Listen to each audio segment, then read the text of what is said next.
Oh man, I've been really excited to show you guys this one. These are available today.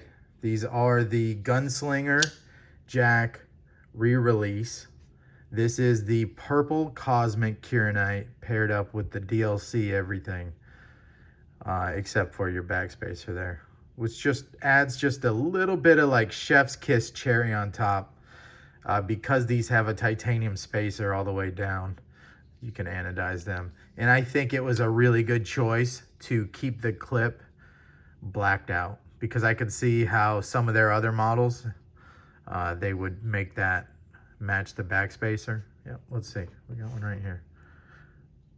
I think this works for this one, but I'm so glad that on this DLC model that they went ahead and matched this clip to the frame. It just gives it this murdered out, but also classy look.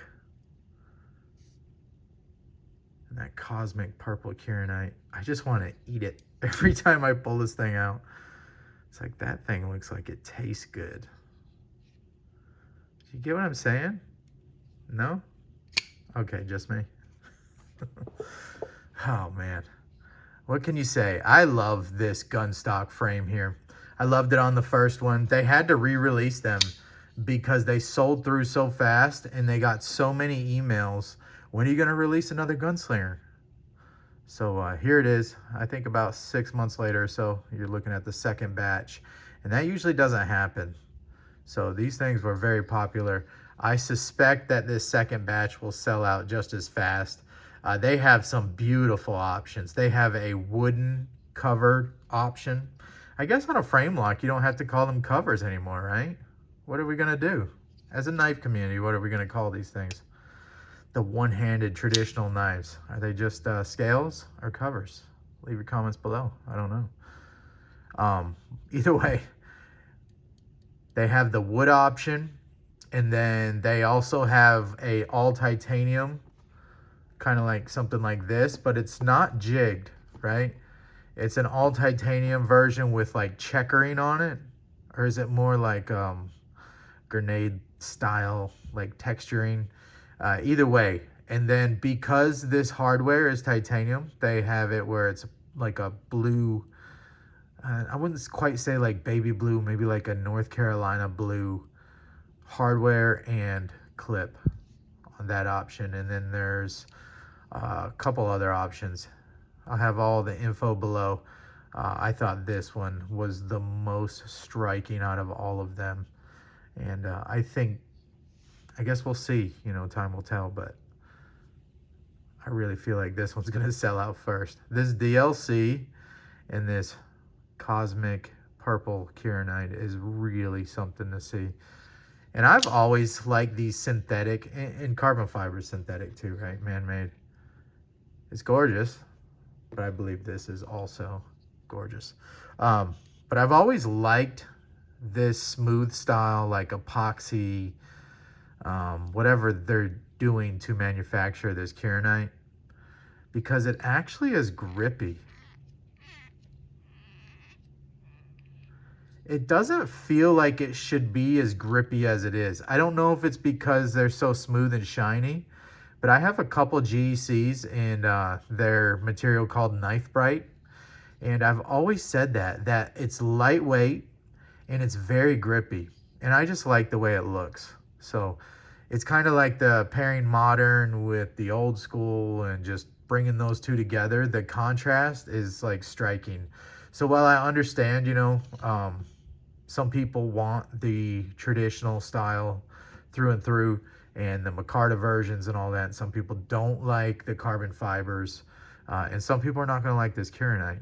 But now they're bringing it with the wood cover option, the all titanium option. There's something for everybody on this release. And I feel like they're going to go fast. And the gun stock is an awesome traditional pattern. This is a little bit thicker in your hand for any kind of twisting you're going to do. And I know it's just an EDC knife with a really thinly ground knife. Thinly ground blade, obviously.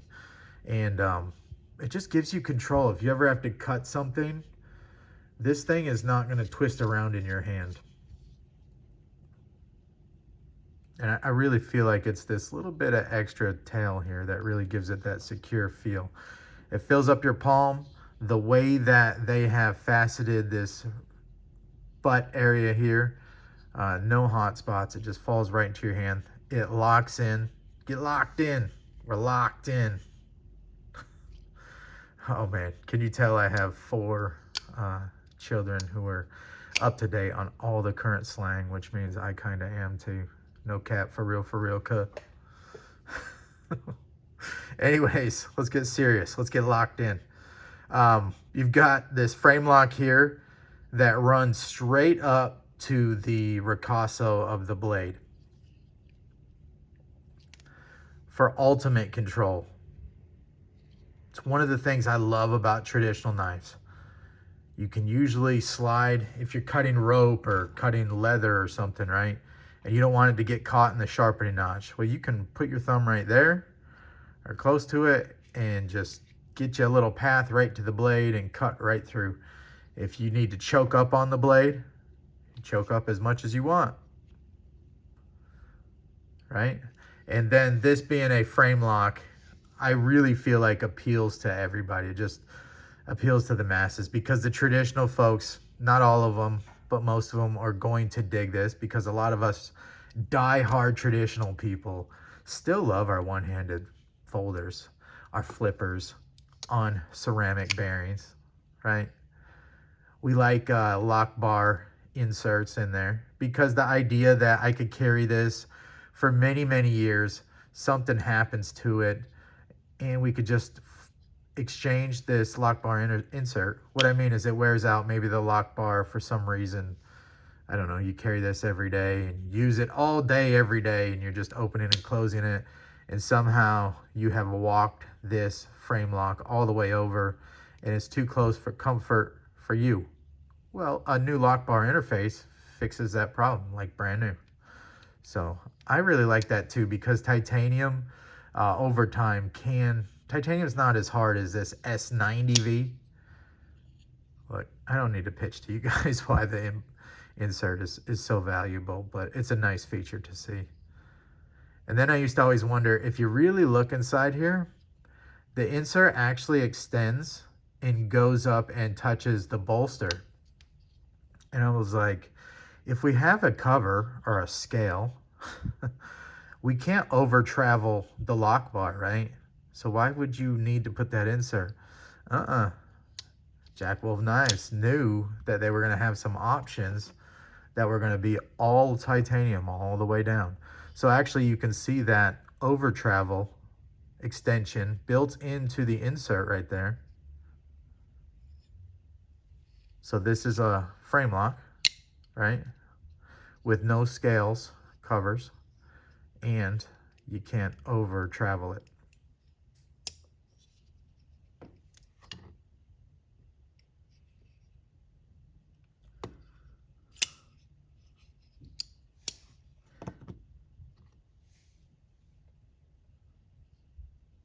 These knives are really something special. S90V, really thinly ground behind the edge. Still retain that traditional look. I think you'd be hard pressed to just visually, if you quickly looked at these things. This is the sharpshooter, the smaller brother, sister to the Gunslinger. One of their first designs they brought out, and it may have been the first design. I'm not sure on that. This pattern. But you'd be hard pressed to tell which one was the one-handed locking folder. And if I put this insert that they include with every Gunslinger and hid that clip, I think even then, unless you really looked at it, you would have a hard time telling me that, oh, I instantly recognize that as a frame lock flipper. Something that's really fidgetable, but also retains the look of being a traditional knife, kind of through and through, all the way down to the backspacer and all the way down to the lock bar release.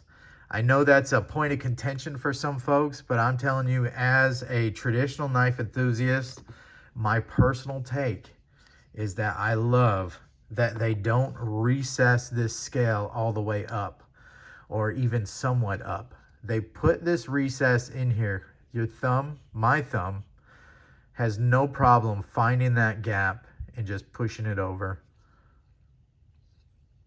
and closing it down.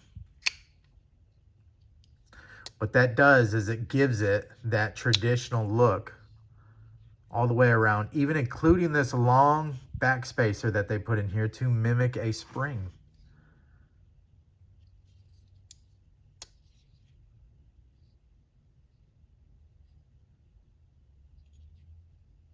You can tell that they're a traditional enthusiast, Jack Wolf Knives and Ben Belkin over there.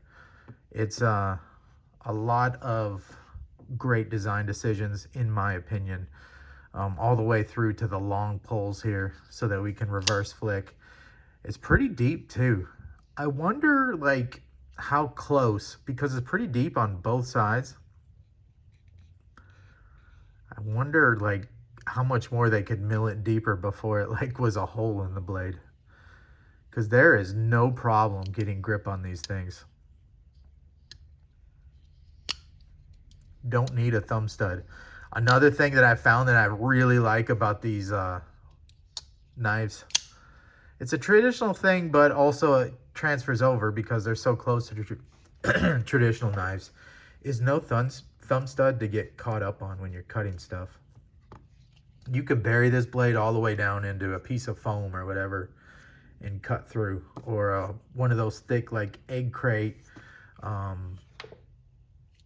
cardboard packing things or whatever you need to do, and you're not going to get caught up on a thumb stud. You've got a nice ramped area for your sharpening notch. I have sharpened this one, and I don't think I got any of that smile on there. No, so I have touched this one up. And because the blades are ground so thin behind the edge, it doesn't take anything to touch these things up. This is gorgeous. The first release had some bangers in it too.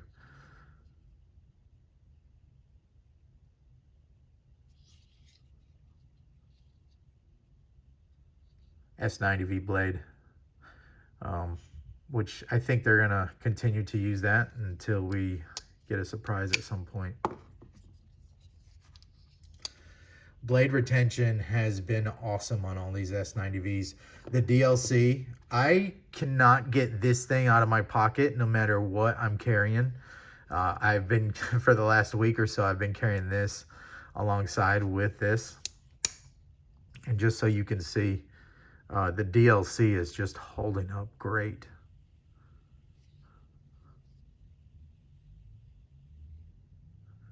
I cut cardboard.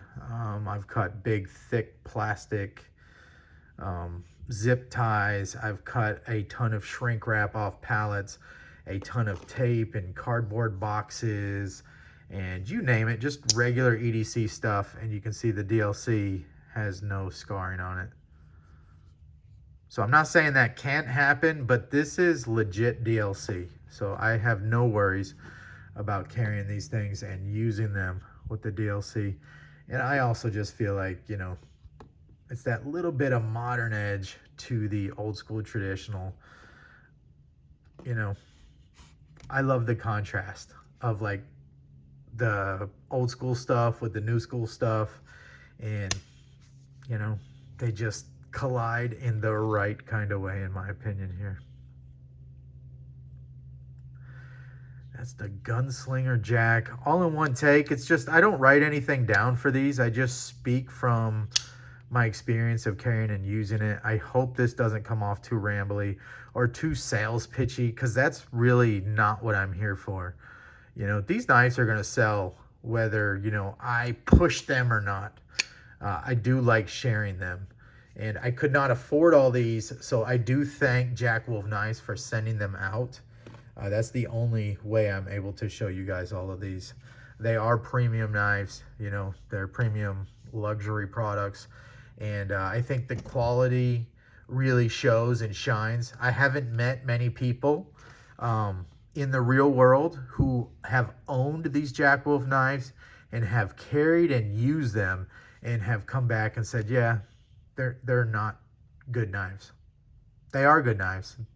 They're also expensive knives. So, you know, but you're paying for the fit and finish, for the materials, for the premium real DLC. This is not just a spray paint or anything on there. You know, it is a legit bonded DLC over titanium frames, titanium backspacer. You got your 3D milled clip. That's all one piece of titanium, blind screwed. I cannot stress that enough on these one-handed knives for Jack Wolf. There's no hardware. You got to take the knife apart, and then there's a screw in there. And it doesn't rotate or anything because it is milled down into that pocket. And if you really want to go the more traditional route, they all come with the plugs that you can take the clip off, and it's not too hard. These come apart a lot like a regular knife. Just make sure you take these covers or scales off first, because there are some screws that are hidden down this frame. And that's another thing. They hid a lot of the screws here, so you don't have a screw on the rear. You know, just really cleaned up the design as much as possible. Even bringing this front flipper all the way down to the backspacer to create that like a back spring to blade look, like this solid look that traditionals have all the way up. All the way down to the release here.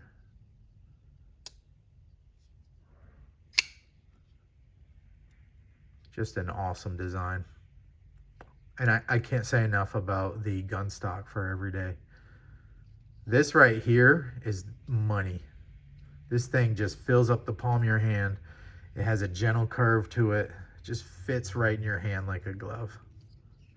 Good Lord. Locked in. You're locked in right here. All right, guys. I'm out of here. I can't believe, I was like, this is going to be a short one. And then I get to talking. I haven't talked to you guys in a long time. I've got some story time on the way. We've got some more discussions. Believe me, I know I was pumping out a video a day there for a little bit, and then I just dropped off. And when I tell you the reason, you're going to be like, what? Is this real life? Or at least I was. Maybe I'm overselling it. I don't know, but I look forward to making a vlog video real soon for you guys. That's the Gunslinger. That's the Gunslinger. This is the Sharpshooter. This is the... What is this? This is the After Hours. And then this is the Midnight Jack. Did we open this one? This is their other frame lock. Awesome. Awesome Jack Wolf knives here. This one has my nuke finish on it. If any of you guys are just new to the channel, congratulations. Hit the subscribe button wherever it is. Share this video with your mom, your brother, your sister, somebody. Leave a comment below, even if it's just a question mark or maybe even a sharp. This might be a sharp video, 20 minutes in. I appreciate you guys. See ya.